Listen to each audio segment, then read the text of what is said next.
Ladies and gentlemen, boys and girls, it's the Buko Boys. Lucky you. Everybody's so lucky to have us. Thanks for listening and watching the podcast again. We're back, everybody, finally. Episode 61.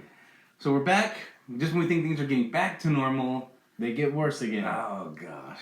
Everybody can't be clean, and everyone's pretty gross. Wash your hands, people. They can't figure it out. So now, here in Salt Lake County, they are doing mandatory masks. Also in Summit County, which is the Park City Sundance area. We were just down there recently, and we had to wear masks. And now we're in Salt Lake, and we have to wear masks. So, fun times. But if you social distance, do you need masks? If you're social distancing, probably not. That's the thing, though, right? It's like I think in here you have to social distance, and if you can't, then the masks are mandatory, or if a store requires it, then you have to wear it, right? Is that kind of what it is right now? Yeah, but I think all stores are starting to require it to just go inside. Yeah. I just went to a gas station right now, and I had to wear a mask to go inside the gas station. And I feel like a damn superhero every time now going, oh, I forgot my mask. I feel like a ninja when I put mine on. Yeah. I feel like a ninja when I put my mask on, though. I look like a ninja. I just use a regular, medical one? Medical one, yeah. We got this one, my wife got these ones from the state. And it's kind of cool. What is it? I don't remember, but she did something with the state, and then they sent us masks. And I had the kind that you tie behind your head. And so, instead of clipping behind your ears. And I kind of like it. The tying thing would annoy me, because I'm going to be taking it on and off so frequently. Yeah, I kind of like it, but I like the look of it. So I'm like, alright, cool. Throw some elastic on that, bitch. I could. Do it. Yeah, I could. Make things work for you. Yeah, people wash your hands and wash your hands before you touch your masks too, because you could be touching some dirty shit and then grabbing your mask, and then now look, it's all over your face. It's like reversible. A lot of these are reversible, so guess what? The side you were touching before is now going right on your face. Because they say it won't prevent you getting it, it'll prevent you from spreading it. Right, if you have it. If you have it. But if you don't have it, you don't want to give it to yourself. So be clear about everything. I still don't get why people wearing it in their cars. I don't get that. Or walking down the street. I'm like, you're pretty socially distanced. I mean, if you're walking down the street, maybe it's just because our air quality is pretty shitty here. Maybe that's not why they wear it. I know. Right? They don't wear it any other time, so that's not why they wear it. You look ridiculous if you're wearing it by yourself in a car and you're walking down the street. All right. There's no need to wear a mask at that point. Now, on my podcast, the DVO Show, I interviewed 3 friends that had COVID-19. All of them wore masks. All of them still got it. All of them are all in their 30s, so they're all pretty in that healthy range. They were all sick about 8 to 10 days, and then they were fine.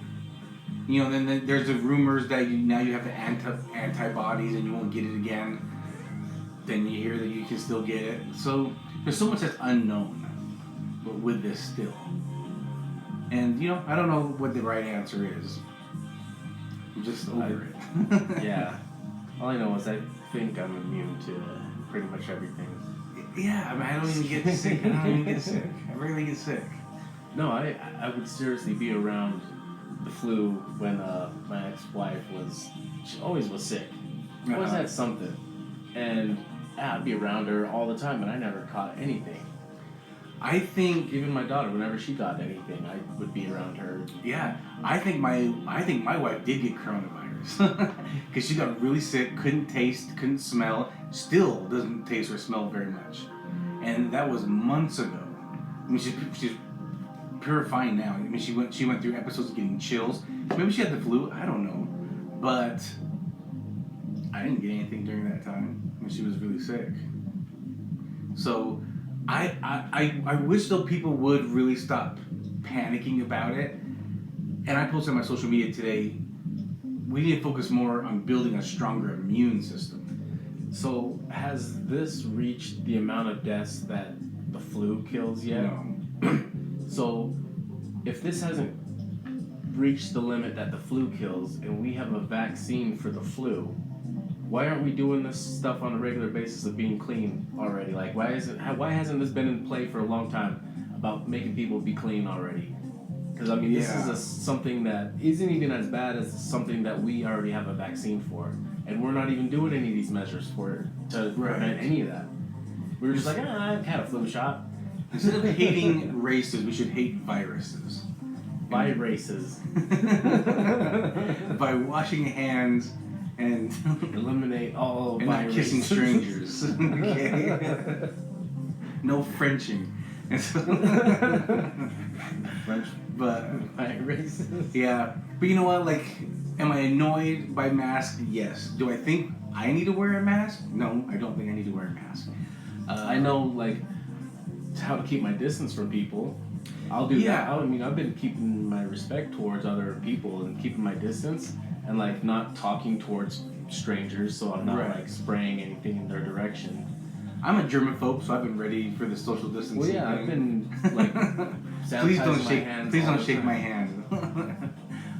Forever. So I wonder. So now I wonder if they're going to eliminate shaking hands.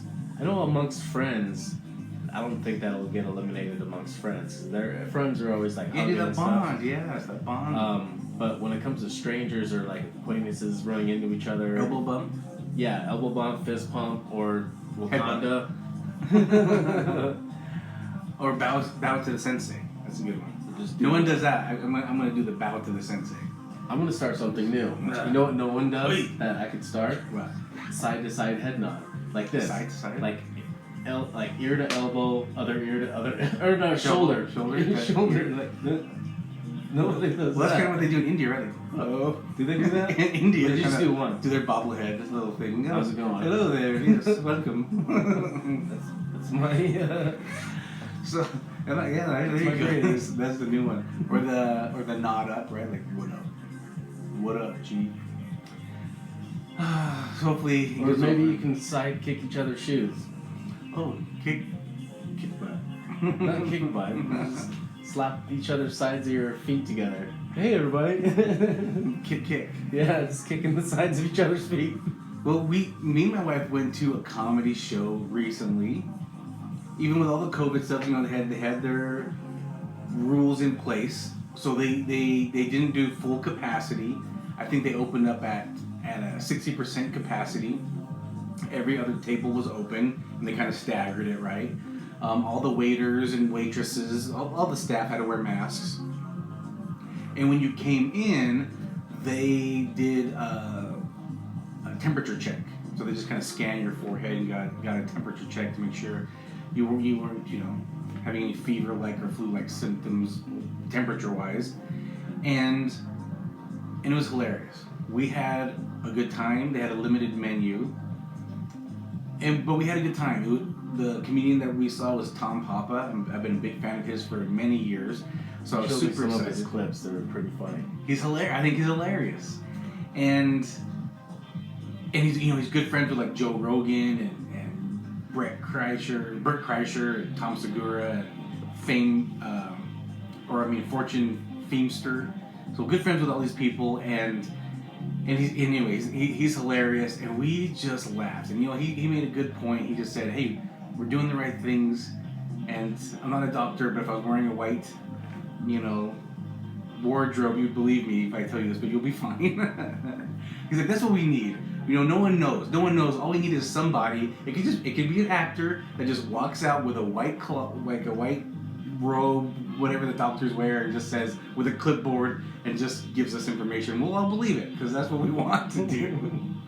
And anyway, it was a good show, and it was nice to see people out and socially distanced and having a good time. And I miss it already.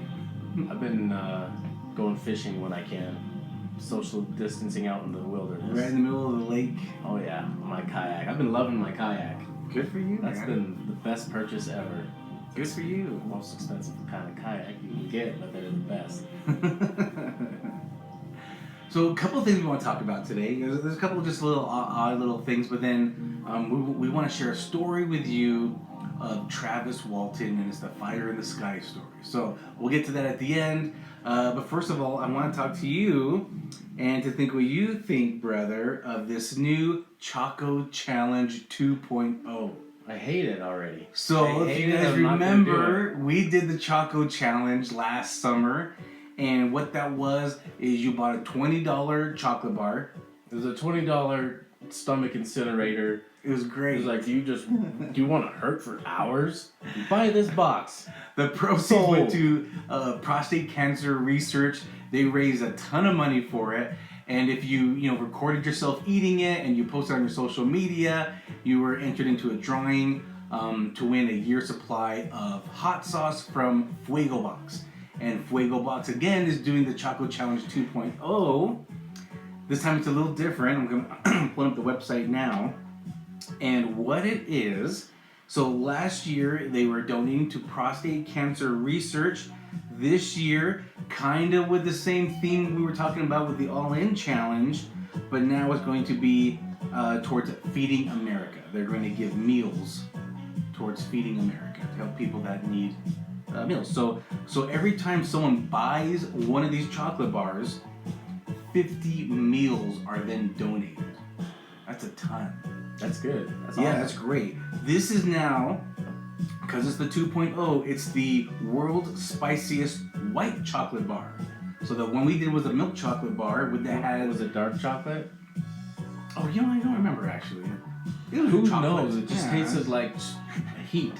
It tasted like what you think heat would feel. Yeah, it had the Reaper. It had the Reaper, the world's hottest. You don't taste any chocolate. I didn't taste any chocolate at all. Because we put the pepper side down on our tongue instead of the chocolate side down. Instant numb and just you're gonna regret. This one it tastes though, like regret and heat. Instead of the Reaper, it's a 12 different peppers blended in. I hate it. 12. I'm not gonna read all 12 because some of these are kind of hard to pronounce. But it's the same gentleman, which is Ed Curry from Pucker Butt Pepper Company, who created the Black Reaper, who also created the world's spiciest now, which is what do people think they are right nowadays? Actually, I don't know. There's always something that comes to claim that they're the hottest, right? But Ed Curry always has the hottest. He's a scientist just working on things. But doesn't he have like a ton of other peppers he hasn't even released yet that are hot as shit? So if someone thinks they're gonna come up, Carolina Reaper, right? That's what's kind of known as maybe the spiciest. That's what was in the ChocoChallenge, right? No, he made the Carolina Reaper, but he also made this Black Reaper. Oh, that's right. Yeah. Which was just for that chocolate bar. He's still not out. It was just for that chocolate bar. But anyway, the chocolate bar is still $19.95, just like on the first one. I'm sure it's the same size, just a little square. And I'm up for it if you're up for it. I don't think we need to buy to eat the whole thing. We don't have to. You just take a nibble. Yeah, because that was. You know what? Intense. I wonder if any of our listeners or viewers would want to do it with us. You buy your own chocolate bar. We'll record it and do it all together. And remember, it helps Feeding America, right? Every bar, $19.95. Every bar you buy will give 50 meals. That's a so I watched great this thing. fail video, and I think it was inside the factory or whatever where they make this, and it was a news reporter. Okay. Not where they make this, but I think where the peppers are being processed, like being done and everything. Okay. And they were on the news with this news reporter, and they had the pepper there. And they were just talking about it. And the news reporter grabbed it and took a bite out of it. And he's like, whoa. He's like, oh, that was instant. He's like, I shouldn't have done that. I was like, well, I mean, he's like, how long does this last? And the guy told him, like, about 6 hours. He's like, oh, well, 6 hours. And then, he lied to him, though. And then as he's, like, dealing with that pain of doing it, I don't know, just have it or whatever. He takes another bite out of it. And he's all, that was probably the stupidest thing I could have done. Hey, when you see chocolate in front of you, right? No, it wasn't a chocolate bar. No, it was the actual pepper. Oh, it was a pepper. It was the pepper. Okay, gotcha. Like, and when he said it was like, yeah, the world's hottest pepper. And he goes and takes a bite out of it. That is hilarious. And then does the second one like a dumbass. It looks like it's free shipping too, so it's $19.95, maybe a couple, maybe $1 for tax. So if anyone wants to do it with us, would you do it? Would you take a bite? I'd take a bite. I'd take a bite to help feed. Maybe if someone wants to help, if someone wants to split one with Dale, he'll do that with you. But just buy it because it feeds 50 people, right? It gives 50 meals, I should say. Well, yeah, 50. So that's a great deal. I love what Fuego Box is. And you get to record yourself in intense pain at the same time. It's a win-win. I think I damn near died that first time. We'll provide ice cream again. Oh my god, it didn't even help. All I did was throw it up. I took it like a champ, just to remind you. No, you threw up too, but I did. Yeah, but I suffered like a little bitch. I didn't suffer though. Oh my god, I found out I had ulcers that day. No, I think I already knew. I kind of had an idea. That day, that sure as shit. This one's it let me know for sure. But check them out. Well, let me find the website actually real quick. Let me find the website. But I believe if you just go to FuegoBox.com, again, it's a subscription hot sauce company. So you can check out, or you can just buy, what's it called? Just hot sauces singly, a la carte. But, find the ChocoChallenge area. And if anyone wants to do it with us, that might be kind of fun. Let us know. Yeah, we can all suffer together. Yeah, why not? Hold hands. With this team effort burn. All right, the next one I'll talk about is Apple just announced that they have a new update coming up soon this fall, and with it was going to be, I don't know what they call it exactly, but I think it's going to be called CarKey. All right, and it's and it probably won't be on the phones now. It might be an update on a newer phone, but basically certain cars, which BMW might be the first one, where your phone is going to be your key to your car. So you walk up, it notices that you're close, it unlocks your door for you, you get in, you put your phone down, and then you hit the start button, it starts up. And if you needed to share your key, if someone, like one of your kids needed to get in the car, you want someone needed to borrow your car, you can somehow share that key with them and they can use your car. What do you think of this? I like the concept, I like the idea, but I feel like that leaves a lot of room for hackers to get in and steal your shit. Possibly, I think it leaves you vulnerable because now your most your most private possessions and everything that you care for could be in your car, and now access to your car is digital and can be hacked. Now they're using, I can't remember what it is, something they use now, NFP, NFC, I don't know, NCF, I don't know what it's called right now, but some type of security type program, I think. I'm not sure. I'm just a moron that likes tech. I don't know all the ins and outs of all this stuff. I mean, I like the idea of it. It's really cool. I love it. I already don't. The only key I do carry is my car key. I don't carry a house key. I don't have a garage opener. Everything's done through my smart home, either on my phone or my tablet or my watch. I don't carry a key at all, except for my car. And if I can eliminate that, I am on board. I like the idea. I know it's kind of early, so they're gonna work things out. But I think in the future updates and new cars that will do this as well, I'm kind of all for it. I kind of like. I'm not too scared of that. I guess I'm not too scared of it. I don't. Well, I don't know. I maybe if they had a way to just stay on your phone where you didn't share it. I just don't like the idea of being able to send your car information. Well, think about this. Access it. Like Apple Pay, Google Wallet. It's the same software security that's on that. Where you can send money, Venmo. These are things you can just kind of send money back and forth. And a lot of people have these apps on their phone. Don't realize you don't seem too worried that you have your whole bank account. Okay, so this is kind of almost like running off of. So this type of software it's almost like a Bluetooth, but yes, different. It will integrate your Bluetooth with it. Okay, so it's almost like accessing somebody's. Okay, I see how this is working. I see how this is coded. Yeah, that's some techie shit for you. I'm excited about it. I I mean, I love tech. I love the future we're heading. I'm super excited about this. I don't want to carry a car key at all either. Yeah, I'm liking it. So, like I said, I don't carry keys except for my car key. I would like to eliminate keys. I think I would just have to carry my mailbox key.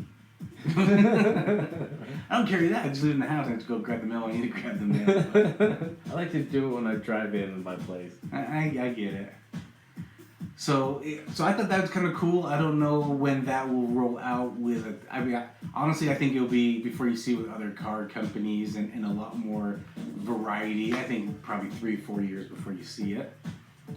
But I think it'll be cool though. I think it's the next future, so just be aware of that. And if you guys don't have a smart home yet, I don't know what you guys are doing either. This is the 21st century. You know, well, I think what would suck is if your battery dies and you don't have a way to juice up your phone. Well, as soon as you get in, plug it in. I'm saying, how are you gonna unlock it if your phone's dead? Yeah, I mean, say you were hiking. I mean, you can always carry your key too.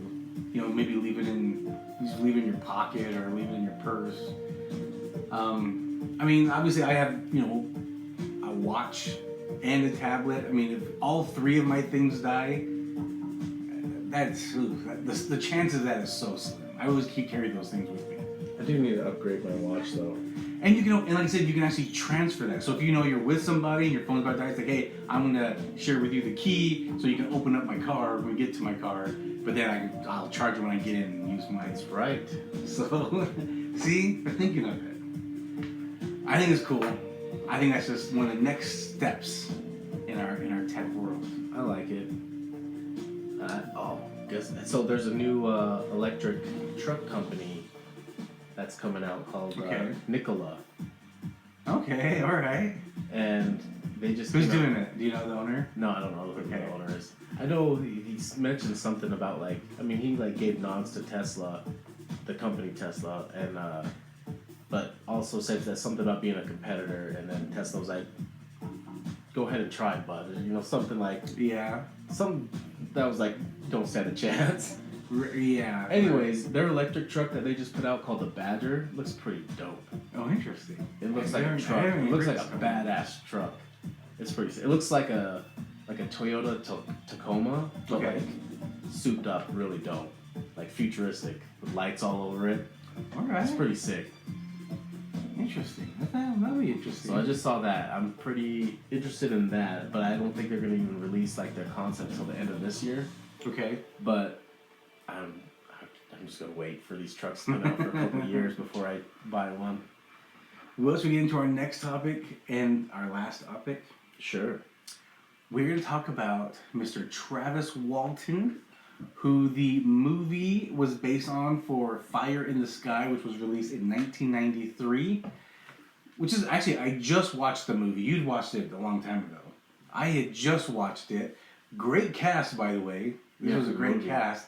But I actually heard about this gentleman on another podcast, where I had heard of the Fire in the Sky just a little bit.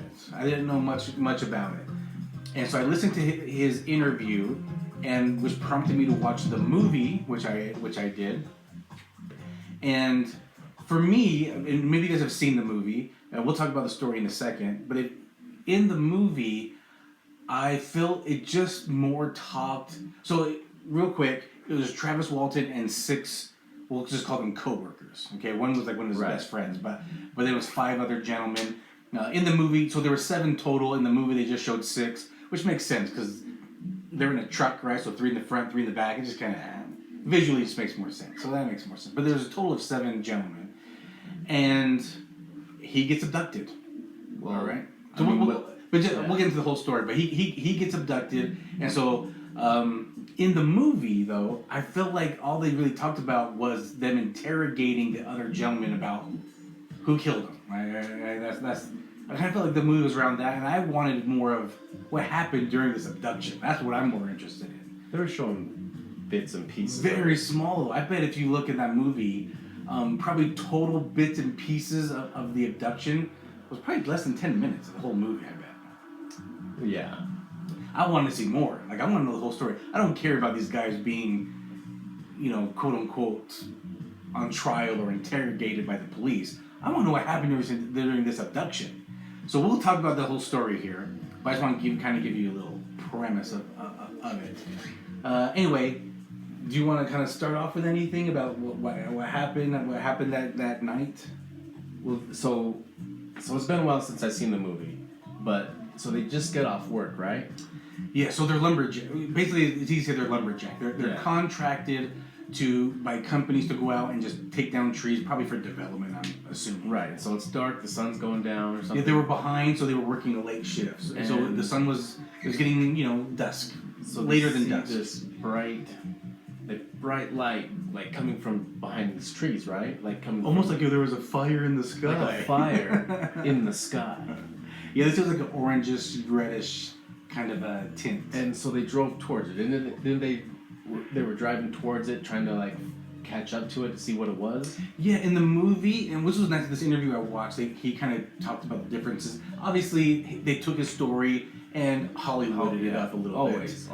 But in the movie, they ran to go kind of check it out.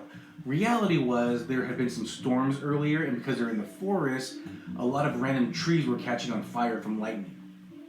And so, because of the tools they had, and because they were out there, whenever there was a report of a tree on fire, they would kind of get called and they would go put out the fire. They just thought it was maybe a bigger fire out there. So they wanted to go up there to kind of try to see if they can put it out, because it was like a reddish, orangish hue to it. In the movie, they were just very curious, like, what is that? And it's a movie, so that's what the movie portrayed. But they wanted to see if there was another fire. But then when they got closer to it, Travis realized. Well, they all realized it was above them. It was And so he stepped out and was looking at it. Yeah, and then like a beam hit him. Yep. So he ran out to the spacecraft. They didn't really see him do that. He jumped out of the truck when they stopped, and then later they're like, "Oh, hey, Travis, get back in the car." And he said they're cursing him out. Light. Yeah, light shone down. That's a word. Want me to look it up again? Yeah, you did that. Okay, you win. So a light shone down on him, and in the movie, it just kind of tossed him 5 feet. Right? Kind of raised him up a couple feet off the ground, and then he kind of flew 5 feet and landed.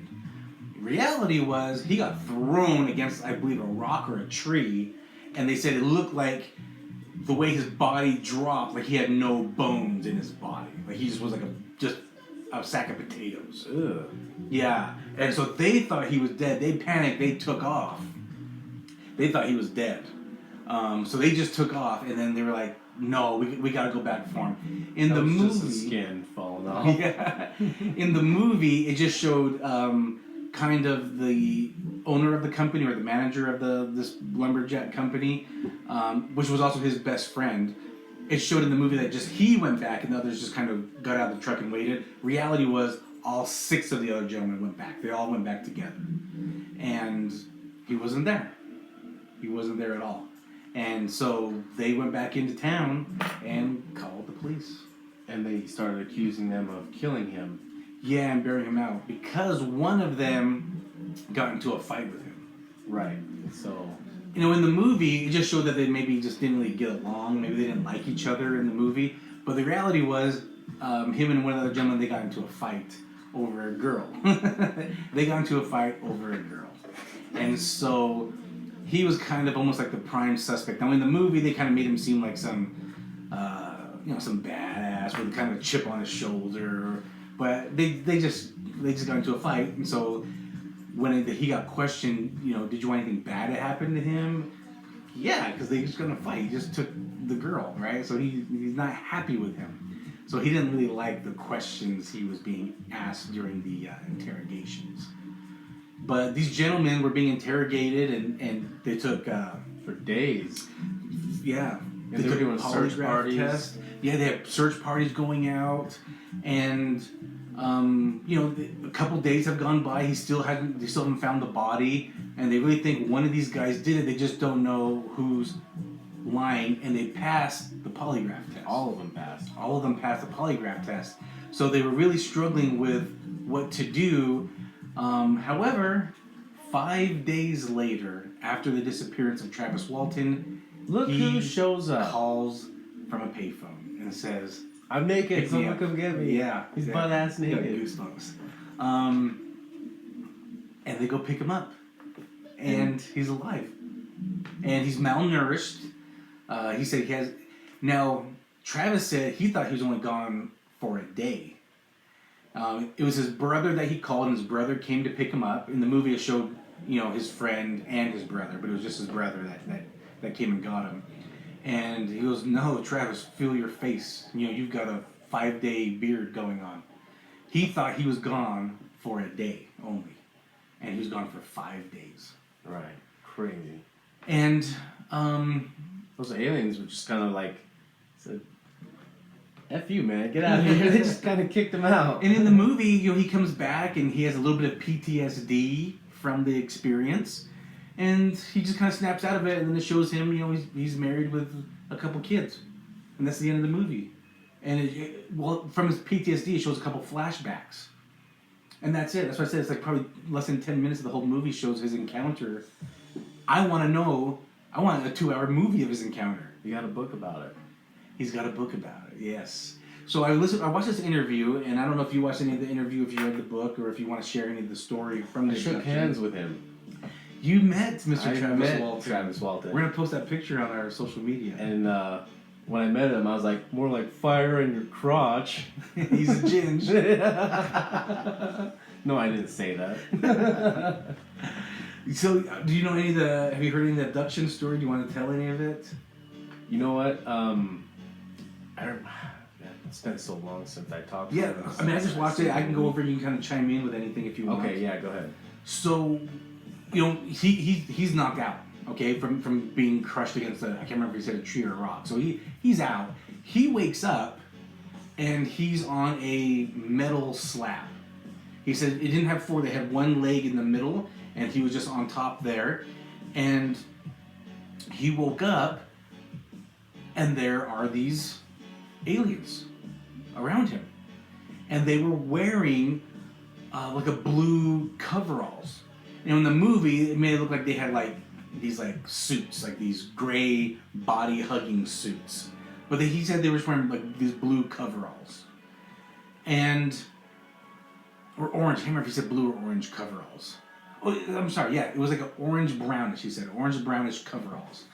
And, they're trying to mess with him. And he's kind of fighting, arguing, like, he's screaming, like, "Leave me alone, what are you guys doing?"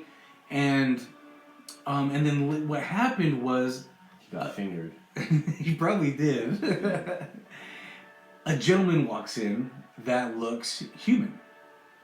And he doesn't know if this was actually a human or another life form that looks humanish or something that they created just to kind of calm him down because he was fighting with these extraterrestrials.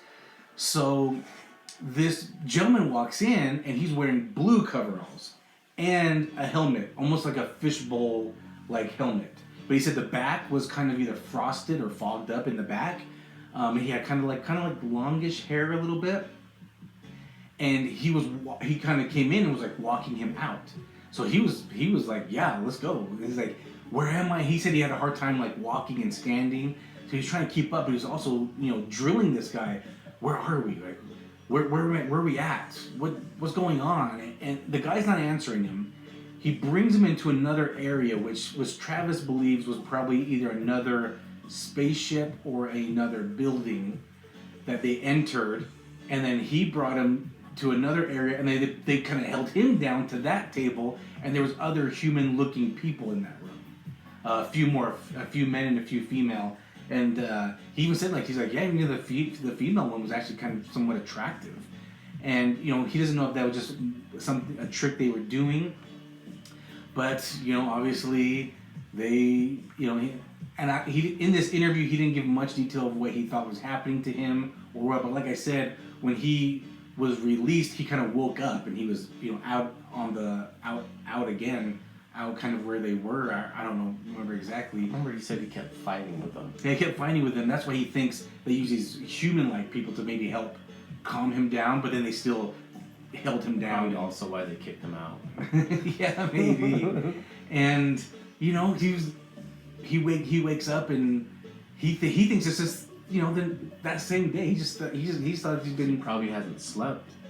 Who knows? Or who knows? He's out for hours. Spaceships traveling, how fast they are. Who knows if that messes with time? You know what I mean? Oh, that's a good point too. So if they're like, I mean, the doctor said he was malnourished. So yeah. So maybe to them, with who knows, with the Earth spinning and they're flying one other way. Who knows? Exactly. This is so weird. At the speed they have to go. Yeah, I don't know how this works with math and science and everything. It's way out of my payroll. But I guess you can buy the book at, he said Travis Walton. I'm going to look it up, traviswalton.com.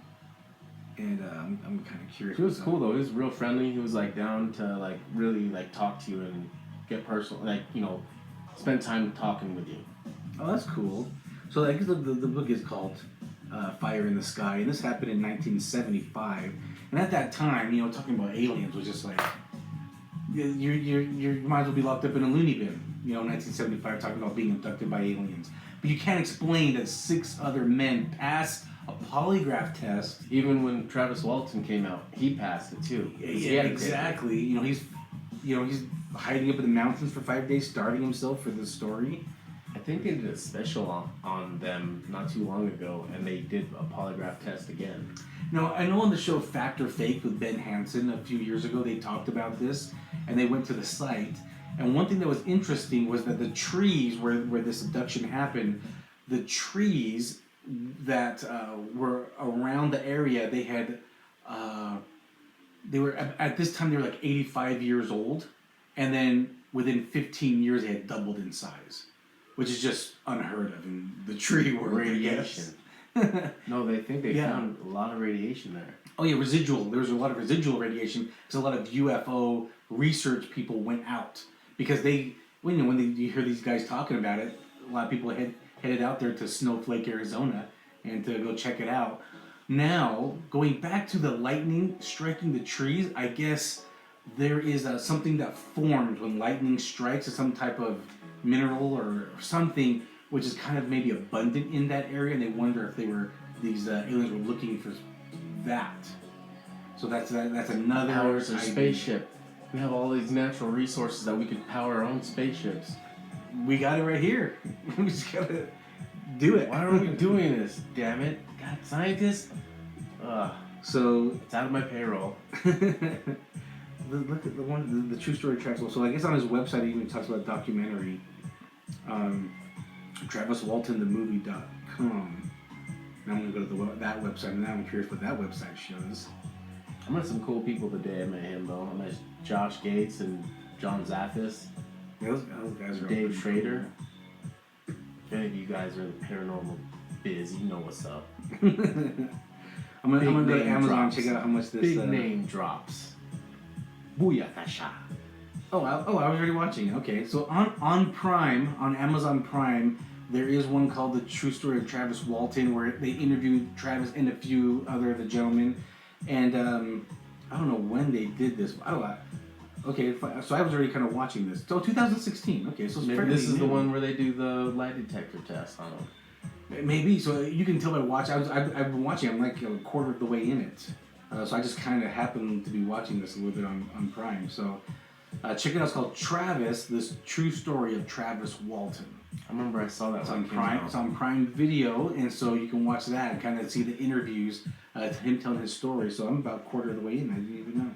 That's cool. So it's an interesting story. Would you want to be abducted? Would I want to be abducted? Like if they gave me a choice?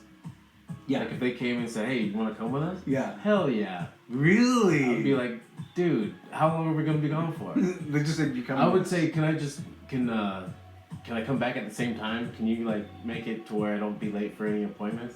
Let me give you my schedule real quick, because and will I have service where we're going? Because cell phone service. Because I'm gonna need to stay in contact with everybody. Does T-Mobile or Verizon reach outer space? Yeah. How far are we going? Can we just kind of stay up above just my house or something? I don't. That's a big hard pass for me. I want to know a lot. I'm very curious. Obviously, so curious. we've shared our UFO stories. I believe there are UFOs. I believe there are aliens out there. I've seen some crazy stuff out in the sky. It's not going to ruin my life or like put a dent in my day at all. They're just telling you you're just going to come with us. We're not telling you anything else. Now I don't have a choice? No, you have a choice. You can go or not. But they're not telling you any information. Like, well, am I going to come back? I can't then. Well, I have a daughter. We'll bring you back, but that's all we're telling you. We're going to take you, we're going to finger you a little bit, and then bring you back. Don't finger me. You know they're going to. I'll poop for you. They're not going to tell you, but you know they're going to. I'll just tell you what's inside. I'll Google some so we're going to need service where we're going. I'll Google some videos of what inside a rectum looks like, so you don't need to finger mine. But then, I just want to know all sorts of stuff, like, what planet are they from? How far away? Like, are they our neighbor? That we just don't even know. You know, that's what's interesting, too, because, right, a lot of the reports are these grays. They call them the grays, which is the typical one where it's kind of like a teardrop-shaped big head and these almond-shaped black eyes and these really skinny bodies, right? Like, that's like the majority of sightings and abduction stories. So, yeah, you're right. It's just, like, one planet that keeps messing with us? Are we interested to them? Did they make us, right? And that's why they're curious. But they also, sometimes they seem intelligent, sometimes they seem like pawns, but it could be different ones where, some of them are just like avatars. Yeah. They're just avatars for their conscious is in that while they're safe in their spaceship, sending these little avatar putties. Right. It's just so interesting that these 7 guys tell the same story. They all pass a polygraph test. They make this movie, and Travis has said that the rights for part 2 have expired. He's ready for someone to make another movie from his side. Like I said, the Fire in the Sky movie, as a movie goes, I thought it was pretty good. The cast was an incredible story cast. Was based around the accusations. Yes. Of these other guys. I don't care for that. I want to know what happened to this dude. Right. I want to know the story. And in the movie, all it showed was he woke up in this. It almost looked like the Matrix, right? Like, you remember when they wake up from the Matrix and they've been in these little pods? Yeah. That's kind of like he woke up and he's like in this little pod thing, and he gets out and he's like floating. He stumbles out and he's like kind of floating in zero gravity. And even Travis said, "No, that didn't happen. I wasn't floating in zero gravity." And he sees like these. He thinks they're aliens, but they're actually these like these spacesuits that they would fit in, and a helmet. And one of them like kind of grabbed him, and he kicked the helmet off, and he's trying to get away, but they just grab him, and 2 of them drag him to a table, throw him on a table. They have like this membrane thing that kind of sucks him to the table so he can't move. Oh yeah, I remember that part. And they put this goop in his mouth and shove something down his throat, and then they hold his eye open, put this goo in his eye. Nickelodeon slime. Yeah, and that's it. That's it. Less than 10 minutes of the movie showed his abduction, and the rest of it is about the accusation. I don't care. I mean, it is interesting, right? Because it makes sense. We want to know more of that. 7 of you went in, 6 of you came out. Where's the other guy, right? It's like membrane wrap. Yeah. So I mean, it's a great part of the story, but I didn't care for the whole movie being about that. I want to know the abduction. Yeah, I should ask them. Did they actually turn you into a spring roll? Did they finger you? And did they finger you out? Or while you were wrapped up in your spring roll? So it's good, but I wonder how much the book cost. Yeah, he was selling his book. I got it. It's looks like it's about 396 pages, and let me add one. This was $30, $6 for shipping. You can probably even if you can buy it on Amazon. Check the reviews out and ask what pages is the fingering on. Are you buying it right now? No, I'm gonna check it out. I might buy it because I'm very curious. Or I'll finish the movie. We'll see how the movie goes for me. Yeah. So I'm gonna finish the movie on Prime Video. Okay. So I'm gonna go watch that tonight.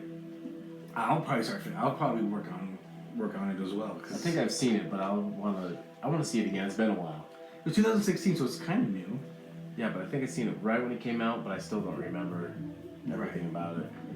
I just found this whole story. I knew of the fire in the sky, and then I read about this guy Travis Walton, and I started kind of looking more into it, and I just find it I think the whole thing is just so fascinating. These 7 guys saw the exact same thing, and then he's even said that he's seen other things, but he doesn't really talk about them because it was like he was by himself. He's like, why share something that I was by myself and everyone's just gonna, dispute it?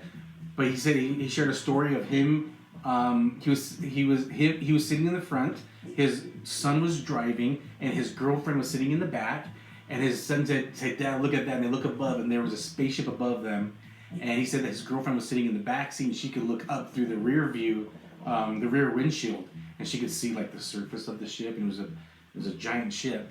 And I guess even the sheriff in the movie Fire in the Sky, the sheriff of the town, he also recently, before the abduction, I believe before the abduction, he had seen something in the sky before the abduction.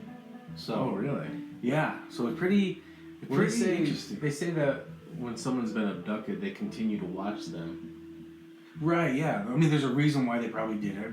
Not just to finger them. Yeah. They also leave weird objects in their bodies. Have you seen those things where they find these little weird metal fragments? Yeah. They don't. Whatever it is, we don't. That material does not exist on our planet. Yeah. And they've been digging them out, and then the new one will show up. Right.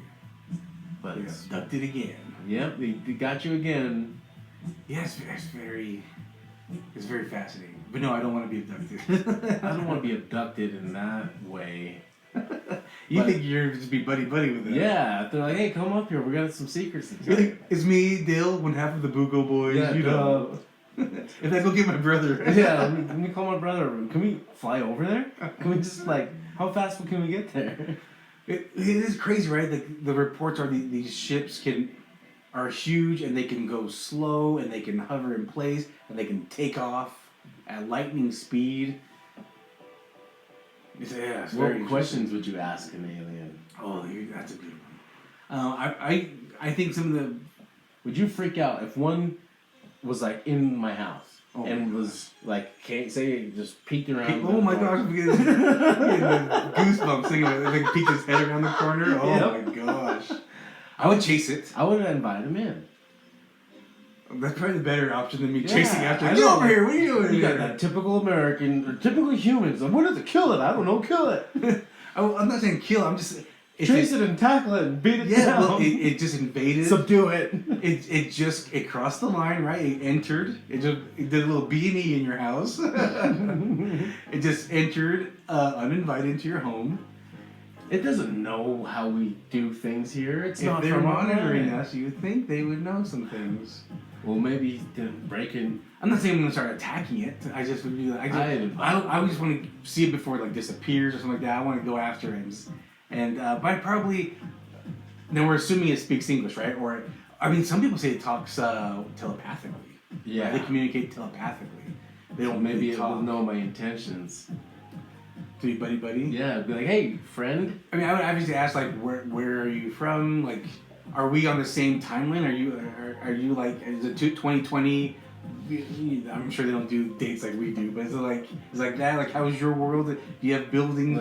Does this work like it does in the movies? And I'll reach out to grab his hand so we can read each other's minds. It works in the movies. Is it like the Jetsons where you're at, where everything's flying around? Or is it like rocks? Everything's just made out of rocks. Yeah, we're interesting too. Are we the advanced species? Just you've just really mastered flight, but other than that, you suck at everything else. Caves. Yeah, you know what I mean. You live in caves, but you have the most advanced. On their world, do they have this great, awesome metal, and they can create these ships that fly? But in reality, they can't even. They're bumbling idiots. I don't know. And in other aspects.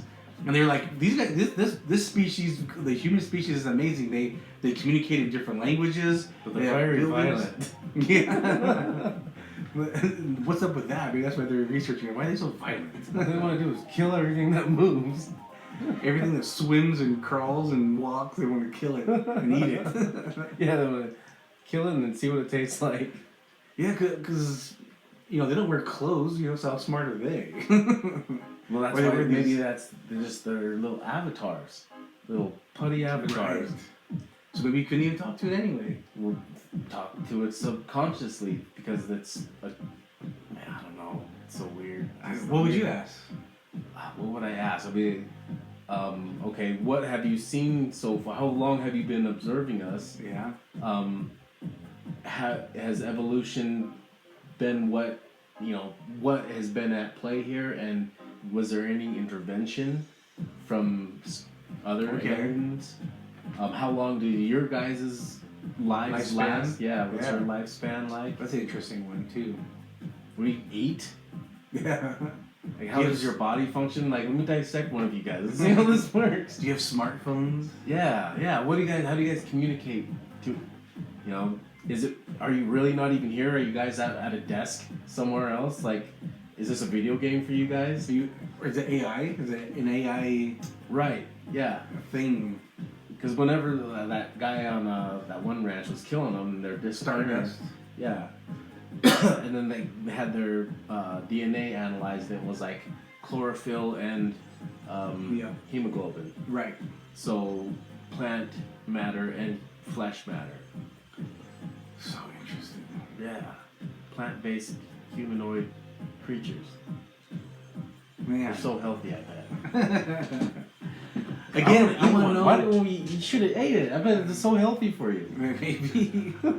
Again, I'm so curious if any of our listeners or viewers have had any type of alien meat. UFO Have you ever ate experience. alien meat before? How is it? Yeah. What's the best ruin way? your digestive Real system? baked. I don't know why. I think right now that's what's really interesting me right now is aliens getting fingers, flying saucers. Like I might. What if the aliens were gonna let you finger an alien? No, I don't want to finger anything. They're like, we'll turn the table. I feel weird opening peeling an orange. Yeah, that's already 2 knuckles deep. I'm uncomfortable peeling oranges.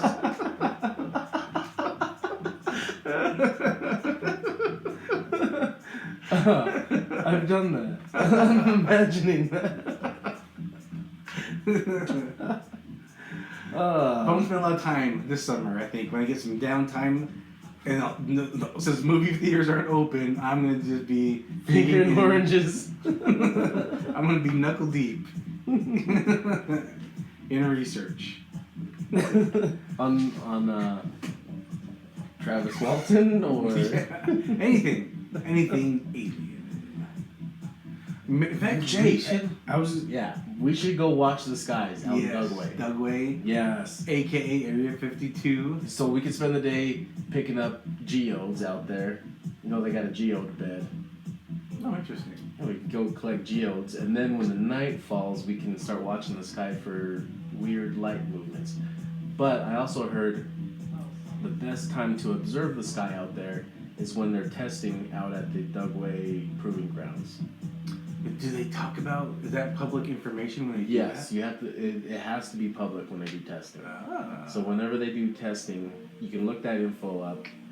Alien Dave used to post it on his site, and the aliens, man. government did not like that he was making that more public than it already was. Sounds right. So they were making him shut up about it. But yeah, it is public. You have to know where to go to see it. Okay. And I think you can still go to his website and access the area to get to the place to see when they do testing. Okay. We're doing that this summer. Okay. We will report back what we see. Or don't see. Then we can find some scorpions out in the desert too. Why not? Finger them. Yeah, we'll finger some scorpions and probe them. All right. Anything else? We want to do some more paranormal investigating soon. Things are opening up and people are allowing us to investigate. Right. I did have something booked out for the Idaho Hotel to investigate that. But we do that in August? Yeah, the first week in August, but that plans might have fallen through on that. Ah, okay. So we'll see. Maybe either move it, reschedule it, or cancel it. I don't know. Damn the coronavirus. Well, no, it's not the coronavirus. It has to do with other events happening. Just the the same, whole plans? Yeah, they happen in the same thing, same weekend. So, Gotcha. I don't know what we'll do yet. Alright, well, maybe don't bring it up then. Well, it's going to be investigated. Alright. It will be investigated, maybe sooner than later. Excellent. You know what I mean? That's why the reschedule. Alright. It's getting hot in here. It is. Time to end. Alright, guys, thanks for listening or watching the Buko Boys. Bye, everybody. We love y'all. Take care. Peace.